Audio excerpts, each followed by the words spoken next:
It's going to be a bumpy ride. The shock absorbers will help smooth out some of the bumps.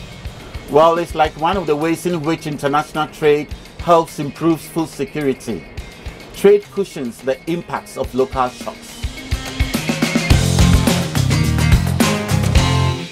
There's been no shortage of shocks lately. COVID, war and conflicts, climate shocks, to name just a few.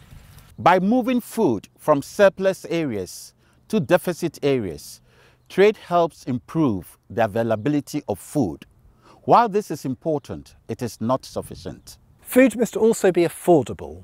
By creating jobs and raising incomes, trade can help improve people's access to food and nutrition. Around the world, trade in food and farm goods has grown considerably as households have become increasingly able to afford more food. Trade in agricultural goods has increased fourfold since 2000, increasing in all regions of the world.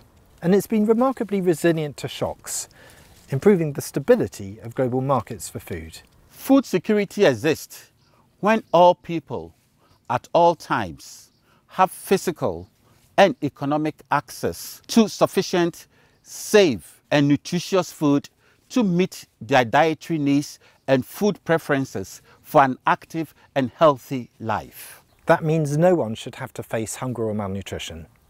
But we're not there yet. In fact, the number of people facing hunger around the world has been on the rise in recent years.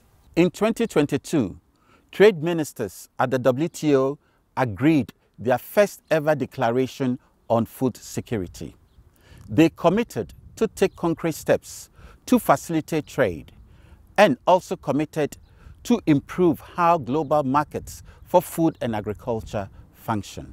Following through on these commitments could help ease access to nutritious food for consumers, improve availability, strengthen the stability of global markets, and also support the livelihoods of producers. The WTO supports governments' efforts to boost agricultural productivity sustainably. WTO members have already taken some initial steps towards addressing the trade barriers and the subsidies which distort global markets and impede trade in food. And food security is one of the top priorities for them as they do so. There's still plenty of unfinished work to be done.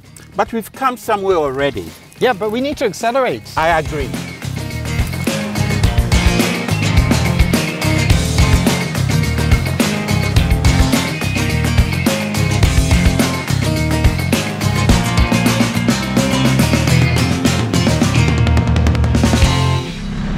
Merci beaucoup.